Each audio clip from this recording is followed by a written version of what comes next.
પત્રકાર પરિષદમાં આપનું સ્વાગત છે। મારી સાથે અમારા સન્માનીય ધારાસભ્યો ગોપાલભાઈ, છત્રભાઈ અને હેમંતભાઈ પણ ઉપસ્થિત છે। મિત્રો, ભાજપ કઈ રીતે દલિત વિરોધી માનસિકતા ધરાવે છે એનો એક પુરાવો ઓડિયો ક્લિપથી આપે સૌએ જોયો હશે। રૂવાટા ઊભા થઈ જાય એવી રીતે એક દલિત સમાજના યુવકને ભાજપના લુખાઓ ગુંડાઓ દ્વારા ધમકીઓ આપવામાં આવે છે। તમે જુઓ, ભાજપ 30 વર્ષથી એટલી અહંકારી થઈ ગઈ છે કે એને એવું થયું કે જેમ રાવણ લંકામાં ચલાવતો તો શાસન, એવું જ અહીંયા પણ ચાલે। ભાજપ તમામ દલિત સમાજને ગુલામ માને છે, એ આ ઓડિયો ઉપરથી પ્રસ્થાપિત થાય છે।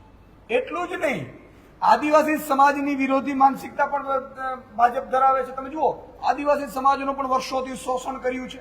એમાંથી પણ કોઈ અવાજ ઉઠે તો એને પણ જેલમાં નાખી દેવાનો, એને પણ ડરાવી દેવાનો, એને પણ ધમકાવી દેવાનો। ભાજપ ખેડૂત વિરોધી પણ માનસિકતા ધરાવે છે। તમે જુઓ, ખેડૂતો ઉપર અત્યાચાર કર્યું। ખેડૂત અત્યારે 25 જગ્યાએ ક્યાંક ભેગા થતા હોય એટલે તરત ભાજપની પોલીસ ભાજપના ઇશારે ફોન કરે છે કે જોજો હળદરવારી અમે કરીશું। એનો અર્થ એ થયો કે ભાજપ છે એ ગરીબો, વંચિતો, શોષિતો, દલિત સમાજ, આદિવાસી સમાજ અને ખેડૂત વિરોધી માનસિકતા ધરાવે છે। આ જ ભાજપના નેતાઓએ આ પહેલા એક દીકરીને પોતાના અંદરોઅંદરના ઝઘડામાં એક દીકરીનો રાત્રે 12 વાગે સરઘસ કાઢ્યું હતું। એ જ ભાજપના નેતાઓ આજે દલિત સમાજના યુવાનોને બેફામ ગાળો ભાંડી રહ્યા છે। આ થઈ શું રહ્યું છે?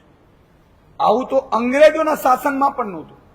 રાવણ જેવી માનસિકતા ધરાવતી આ ભાજપને ગુજરાતની ખમીરવંતી પ્રજા ક્યારેય સ્વીકારશે નહીં। આપણે સ્વમાનથી જીવનારા માણસો છીએ। ગુજરાતી એ ખમીરવંતી પ્રજા છે। એક એક ગુજરાતી સ્વમાનથી જીવે છે। ગુજરાતે ક્યારેય ગુલામી સ્વીકાર નથી કરી। ત્યારે ભાજપ તમામ જે આદિવાસીઓ, ગરીબો, વંચિતો, શોષિતો, દલિતો એમને જે ગુલામ માની રહી છે એની વિરુદ્ધ આજે પ્રજા અવાજ ઉઠાવી રહી છે। આ ઓડિયો ક્લિપથી એવું પ્રસ્થાપિત થાય છે, રૂવાટા ખડા થઈ જાય એ હાલતમાં છે। આ જ ચમરબંધી મંત્રીએ એવું કીધેલું, કોઈ ચમરબંધીને પકડવામાં નહીં આવે। હું અહીંથી તમારા માધ્યમથી ડિમાન્ડ કરું છું કે તમારામાં તાકાત હોય અને તમે જો દલિત, ગરીબ, વંચિત, શોષિત, ખેડૂત અને આદિવાસી વિરોધી માનસિકતા ન ધરાવતા હો તો એનો સરઘસ કાઢો ભાઈ। અમરેલીમાં જેનો સરઘસ કાઢવું જોઈએ તમારે। પણ મને પૂરો વિશ્વાસ છે કે ચમરબંધી મંત્રી એના લુખ્ખા ગુંડાઓને ક્યારેય હેરાન નહીં કરે, ક્યારેય જેલમાં નહીં કરે। આજે આમ આદમી પાર્ટી, સમગ્ર આમ આદમી પાર્ટીની ટીમ આ કૃત્યને વખોડે છે। આપણે આઝાદ દેશમાં રહીએ છીએ જ્યાં તમામ સન્માનીય છે, તમામ જ્ઞાતિ જાતિ ધર્મના લોકો પણ સન્માનીય છે। ક્યારેય કોઈની ઉપર ટિપ્પણી ન કરી શકાય જ્ઞાતિ જાતિની। ત્યારે ભાજપની આ માનસિકતા છતી થઈ છે। એટલું જ નહીં, ભાજપના જેટલા પણ દલિત સમાજના ધારાસભ્યો, સાંસદો છે એ પણ મૌન છે આ મામલે। ભાજપની ચપરાસી કરવામાંથી ઊંચા નથી આવતા। તમે જો આદિવાસી સમાજમાં પણ જયારે અત્યાચાર થાય, આદિવાસી સમાજને અવાજને જેલમાં નાખી દેવામાં આવે ત્યારે આદિવાસી સમાજનો ભાજપનો નેતા પણ માત્ર દલ્લો બની રહે છે, એ પણ અવાજ નથી ઉઠાવતો। તમે જો ખેડૂતો પર ખૂબ અત્યાચાર કર્યો, આમ આદમી પાર્ટીએ મહાપંચાયત કરી, પણ ભાજપના એક પણ ખેડૂતનો ધારાસભ્ય, સાંસદ જે ખેડૂતના મતથી ચૂંટાયેલો છે એ ખેડૂતનો ખ ન બોલી શક્યો। ખેડૂતો પર અત્યાચાર થયું, એના ઉપર જે હુમલા થયા, કરડા થયા, એના ઉપર એક શબ્દ નથી બોલી શકતો। એનો અર્થ એ થયું કે ભાજપ આપણા જ સમાજના આગેવાનોને ટિકિટો આપી એને દલ્લા બનાવી અને તમારા મારા સમાજનું શોષણ કરે છે, પ્રસ્થાપિત થયું છે। આ મામલે અમે આખા ગુજરાતમાં આમ આદમી પાર્ટી આવેદનપત્રો આપશે। કોઈ પણ ગરીબ, વંચિત, શોષિત, દલિત, આદિવાસી કે કોઈ પણ વ્યક્તિ જે ભાજપની સિસ્ટમનો શિકાર બને છે એની સાથે આમ આદમી પાર્ટી ઉભી રહેશે। અમે આગામી સમયમાં અમારી એસસી વિંગ તમામ જિલ્લાઓમાં આવેદનપત્ર પણ આપશે। આ સાથે અમે પ્રયાસ એવું પણ કરીએ છીએ કે કડકમાં કડક સજા થાય એવું પ્રાવધાન જે આપ્યું છે બંધારણે એનો ઉપયોગ પણ લેશું। વકીલોની ટીમ પણ ત્યાં જશે। અને આ બાબતમાં હું ભાજપના નેતાઓને, દલિત સમાજના નેતાઓને કહેવા માંગુ છું કે તમારામાં જો સહેજ પણ શરમ બચી હોય તો ભલે સાંસદ, ધારાસભ્ય બન્યા હો, તમે ભાજપમાંથી રાજીનામું આપીને સમાજની સાથે ઉભા રહો। હું માનનીય ગોપાલભાઈને કહીશ કે એ આપને સંબોધન કરશે। આજે પ્રેસ વાર્તામાં ઉપસ્થિત સૌ મીડિયા મિત્રોનું સ્વાગત છે. છેલ્લા ઘણા દિવસોથી આપણે સૌ જાણીએ છીએ એમ ગુજરાતમાં કમોસમી વરસાદ એટલે કે માવઠું ચાલુ છે. હજુ સુધી પણ ગુજરાતના અનેક જિલ્લાઓ અને તાલુકાઓમાં માવઠાની અસર છે. છૂટો છવાયો નાનો મોટો વરસાદ પડી રહ્યો છે. ખેડૂતોને, આખા ગુજરાતના ખેડૂતોને અપાર નુકસાન ગયું છે. ક્યાંક મગફળી, ક્યાંક અન્ય પાક વાવતા ખેડૂતો, કપાસના ખેડૂતો કે તુવેર વાવતા ખેડૂતો કે અલગ અલગ ખેતી કરતા ખેડૂતોને અનેક પ્રકારે નુકસાન ગયું છે. ખેડૂતોને નુકસાન ગયા પછી ખેડૂતોની સ્પષ્ટ સીધી લીટીની એક લાઈનની માંગણી છે કે ખેડૂતોના તમામ દેવાઓ માફ કરી દેવામાં આવે અને તમામ ખેડૂતોને વળતર હેઠળ આવરી લેવામાં આવે. અત્યારે ગુજરાતભરમાં ભાજપની સરકાર સર્વેનું નાટક કરી રહી છે. વારંવાર અલગ અલગ મંત્રીઓના અલગ અલગ નિવેદનો આવે છે અને એમાં એવું કહેવાય છે કે સર્વે કરશું, થોડાક દિવસ એવું કહેવાય કે 15 દિવસમાં સર્વે, ઘડીક એમ કહેવામાં આવે છે કે 3 દિવસમાં સર્વે, ઘડીક એમ કહેવામાં આવે છે કે આમ સર્વે, તેમ સર્વે, ફલાણો સર્વે. આપણા ભારત સરકારના નાણામંત્રીએ લોકસભાની અંદર હમણાં જ આંકડા આપ્યા હતા. એ પ્રમાણે દેશના ભાજપ સાથે જોડાયેલા ઉદ્યોગપતિઓના 16 લાખ કરોડ રૂપિયાનું બેંકની લોન માફ કરવામાં આવી. જ્યારે ભાજપના મળતિયાઓના 16 લાખ કરોડ રૂપિયા માફ કરવામાં આવ્યા ત્યારે દેશમાં કોઈ સર્વે નથી થયો કે કઈ કંપનીને ખરેખર માફ કરવાની જરૂર છે અને કઈને નથી. ઉદ્યોગપતિના 16 લાખ કરોડ માફ કરવા હોય તો એક ઝાટકે ભાજપની સરકાર માફ કરી શકે છે. પણ ખેડૂત જ્યારે પોતાના પાક નુકસાનનું વળતર માગે, સહાય માગે, દેવા માફી માગે તો આ ભાજપની સરકાર છે એ સર્વેના નાટક કરે છે. અને સર્વેના નાટકમાં શું ચાલી રહ્યું છે? ત્યાં સર્વે કરવા માટે ગયેલો સરકારનો માણસ છે એ નખરા કરે છે. આ સર્વે નહીં કરું, પેલો સર્વે નહીં કરું, અહીંયા નહીં કરું, ત્યાં નહીં કરું. સરકારી માણસ સાથે ખેડૂત કેવી રીતે લડી શકશે, કેવી રીતે બોલી શકશે? અને ખેડૂતોને નુકસાન અલગ અલગ 3 રીતે નુકસાન ગયું છે. એક કે ચોમાસુ સિઝનમાં જે કંઈ વાવેતર કર્યું હતું, તુવેરનું કે સોયાબીનનું કે મગફળીનું કે કપાસનું, એ ચોમાસુ વાવેતરમાં ખેડૂતોને આ અતિવૃષ્ટિ, આ માવઠાના કારણે નુકસાન ગયું છે. કેટલાક ખેડૂતોની જમીન ધોવાઈ ગઈ છે આ માવઠાના કારણે, એ પણ નુકસાન ગયું છે. અને રવિ પાકના વાવેતરમાં પણ નુકસાન ગયું છે. જે લોકોએ રવિ પાક વાવ્યો છે અત્યારે એનું બીજ ફૂટી ચૂક્યા છે. કોઈએ ઘઉં વાવ્યા છે, કોઈએ તુવેર વાવી છે, કોઈએ કશુંક ચણા વાવ્યા છે. શિયાળુ પાકના વાવેતરમાં નુકસાન, ચોમાસુ પાકની અંદર નુકસાન અને જમીનનું ધોવાણ, 3 પ્રકારે નુકસાન થયું છે. એમ છતાંય સરકારના પેટનું પાણી હલતું નથી. ખેડૂતના ખેતરો પાણી પાણી થઈ ગયા, ખેડૂતની આંખો પાણી પાણી થઈ ગઈ છે, પણ સરકારના પેટનું પાણી હલતું નથી. ત્યારે આમ આદમી પાર્ટી તરફથી અમે સરકારને રજૂઆત કરીએ છીએ કે વહેલામાં વહેલી તકે ગુજરાતના ખેડૂતોને રાહત મળે એ માટે થઈ કોઈ પણ પ્રકારનો સર્વે કર્યા વગર તમામ ખેડૂતોને એક સરખા રીતે, જેમ પંજાબની સરકાર હેક્ટર દીઠ 50,000 રૂપિયાની સહાય આપે છે, એમ ગુજરાતમાં પણ હેક્ટર દીઠ 50,000ની સહાય તાત્કાલિક કોઈ પણ સર્વે કર્યા વગર તાલુકાનો કોમન સર્વે કરી અને આપી દેવામાં આવે. બીજી વાત કે ખેડૂતોને નુકસાન ગયું છે, સાથે સાથે ભાગવું રાખનાર, જેને ભાગ્યું રાખ્યું છે ખેતર, વાવવા રાખે જે અમારી દેશી ભાષામાં, એને પણ નુકસાન ગયું છે. કેમ કે કોઈ જમીનનો માલિક પોતે ખેતી નથી કરતા તો એને કોઈએ ભાગવું રાખ્યું છે, વાવવા રાખ્યું છે, એને મજૂરી ભાગે રાખ્યું છે, એને પણ નુકસાન ગયું છે. ધારો કે સરકાર સહાય ચૂકવશે તો જેનું ખેતર છે એને ચૂકવશે, જેને વાવવા રાખ્યું છે એનું શું?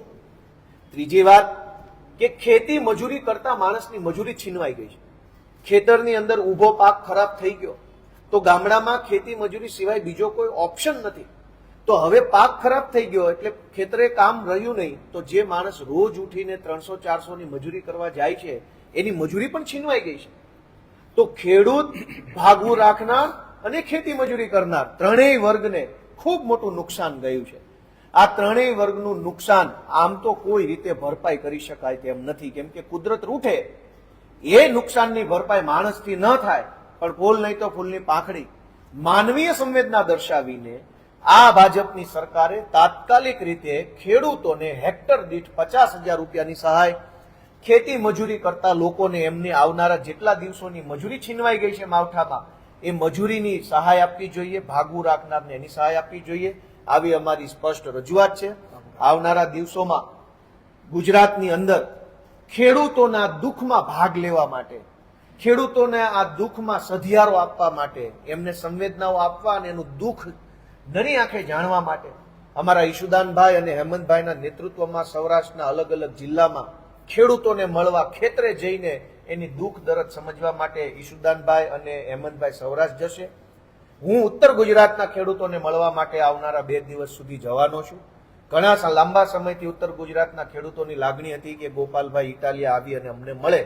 આજે જ્યારે ખેડૂતોને ખભાની જરૂર છે, આશ્વાસનની જરૂર છે, કોઈ સાથ આપનારની જરૂર છે, ત્યારે હું આમ આદમી પાર્ટી વતી આવનારા 2 દિવસ 4 અને 5 ઉત્તર ગુજરાતના ખેડૂતોને મળીશ, અમારા નેતા સૌરાષ્ટ્રના ખેડૂતોને મળશે. અને ખાસ કરીને એક દુઃખદ ઘટના હમણાં બની છે કે આ માવઠાના કારણે, કમોસમી વરસાદના કારણે નુકસાન થવાથી એક ખેડૂતે આત્મહત્યા કરી લીધી છે. આનાથી દુઃખદ, આનાથી ગંભીર, આનાથી ક્રૂર ઘટના શું હોઈ શકે? સરકારના પેટનું પાણી નથી હલતું, ખેડૂતે આત્મહત્યા કરી લીધી.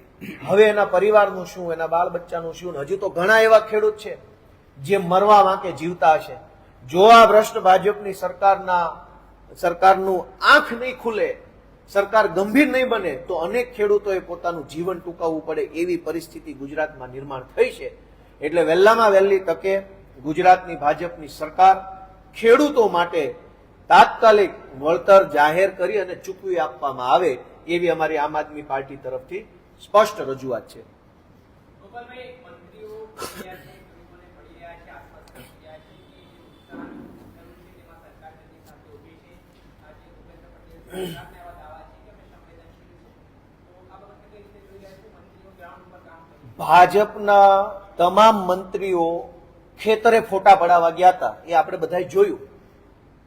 દલીલ ખાતર એમ માની લઈએ કે એણે ત્યાં જઈને જોયું કે ખરેખર નુકસાન થયું છે, તો પછી સર્વેના નાટક શા માટે? તમારો મંત્રી ખુદ ખેતરે જઈને જોઈ આવ્યો છે એવું તમે કહો છો, તો તમારા મંત્રી પર વિશ્વાસ નથી કે તમે અલગથી સર્વે કરાવી રહ્યા છો? તમારા મંત્રી તમને એમ કહેતા હોય કે નુકસાન થયું છે, તો માની લો નુકસાન થયું છે.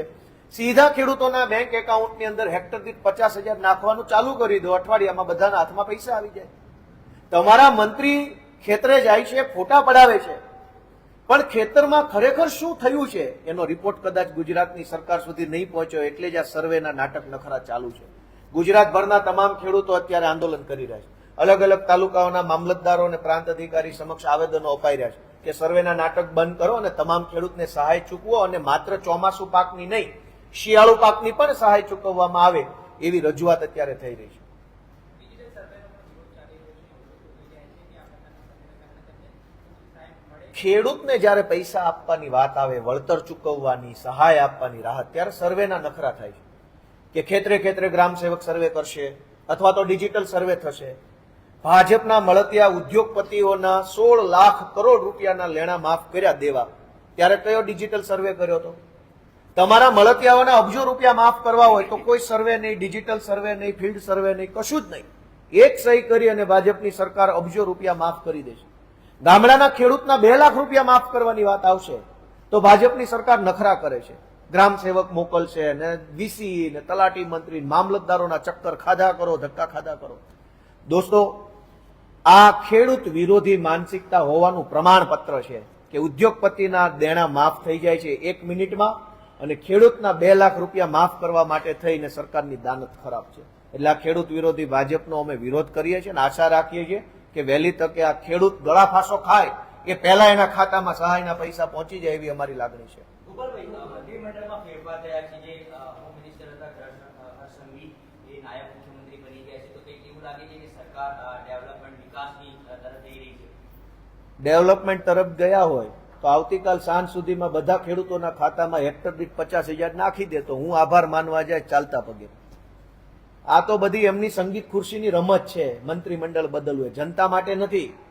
જે મંત્રીઓએ ખિસ્સા ભરી લીધા, ગોડાઉન ભરી લીધા, કબાટ ભરી લીધા રૂપિયાના, એનો વારો પૂરો. હવે નવા આવ્યા કે હવે તમે ખિસ્સા ભરી લો, કબાટ ભરી લો, ગોડાઉન ભરી લો. આનોય વારો પૂરો થશે, નવા મંત્રી આવશે. જનતાને શું મળ્યું? ખેડૂત આજે ગળા ફાંસા ખાય છે, મંત્રીઓ પોતાના ઘર ભરે છે, અમે વિરોધ પક્ષ તરીકે અવાજ ઉઠાવીએ છીએ તો અમને જેલમાં પૂરે છે. જનતાનો આમાં ક્યાં રોલ આવ્યો? એટલે આ મંત્રીમંડળ બદલાણું, એમાં જનતાનો ફાયદો નથી. એ તો એમની ને એમની સંગીત ખુરશીની રમત છે. જનતા આજેય લાચાર છે. અને હજુ હું ફરીથી બોલું કે જો આવતીકાલે કે 2 દિવસ સાંજ સુધીમાં ગુજરાતના તમામ ખેડૂતોના ખાતામાં ભાજપ 50-50 હજાર રૂપિયા પર હેક્ટર નાખશે તો હું ઉઘાડા પગે અહીંથી હાલી અને મુખ્યમંત્રીનો આભાર માનવા જઈશ. અમદાવાદથી હાલીને વિધાનસભા જઈશ જો 50,000 એક હેક્ટરના ખેડૂતોના ખાતામાં નાખે તો. કમોસમી વરસાદે ન માત્ર ખેડૂતોને પરંતુ રસ્તા પણ ધોવાયા.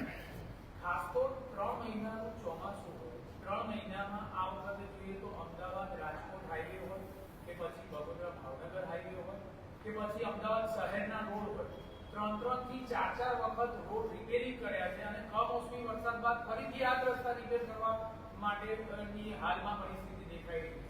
રોડની કામ બાબતે રોડ રસ્તાની બાબતમાં મુદ્દો વરસાદ નથી. અંગ્રેજોએ જે બિલ્ડિંગ બનાવ્યા એના ઉપર વરસાદ નથી પડ્યો. વરસાદ તો એના ઉપર પડ્યો, મોસમી પડ્યો અને કમોસમી પડ્યો. 300 વર્ષ પહેલા અંગ્રેજોએ બનાવેલું બિલ્ડિંગ, એનો બનાવેલો પુલ, એનું બનાવેલું રેલવે સ્ટેશન ઊભું છે. 1.5 વર્ષ પહેલા ભાજપે બનાવેલો રોડ વરસાદથી તૂટી ગયો. રાજા મહારાજાઓએ જે જમાનામાં ટેકનોલોજી નહોતી, આટલું વિજ્ઞાન નહોતું, આટલા યંત્રો નહોતા, આટલી બધી વ્યવસ્થા નહોતી કન્સ્ટ્રક્શનની, ત્યારે રાજા મહારાજાએ કે અંગ્રેજોએ બનાવેલી બિલ્ડિંગો ઊભી છે. ભાજપે 1.5 વર્ષ પહેલા બનાવેલો રોડ તૂટી ગયો એટલે વરસાદ કરે છે. વરસાદ તો અમિત શાહના મકાનના ધાબા પર પડ્યો તો એનું ધાબું તૂટી ગયું. વરસાદ તો ભૂપેન્દ્રભાઈના મકાન ઉપર પડ્યો તો એની અગાસી તૂટી નહીં.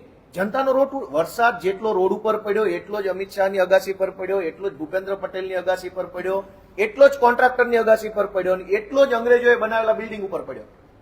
બાકી બધું ના તૂટ્યું, ખાલી રોડ તૂટી ગયો. એ બતાવે છે કે રોડના નામે અબજો રૂપિયાની મલાઈ ભાજપના લોકો તારવી લે છે, ખાઈ જાય છે અને જનતાને ભગવાન ભરોસે છોડી દીધી છે. જો રોડના કામમાં ભ્રષ્ટાચાર બંધ થાય તો આજે પણ એક રોડ ઓછામાં ઓછો 10 વર્ષ સુધી ટકે એટલા બજેટ, એટલો ખર્ચો રોડ પાછળ થાય છે. પણ 10 વર્ષ સુધી ટકે એવો રોડ બનાવવાના પૈસામાંથી માત્ર 1.5 વર્ષ ટકે એવો રોડ બને છે, બાકીના પૈસા ખવાઈ જાય છે. રોડ બાબતે 2 મુદ્દા.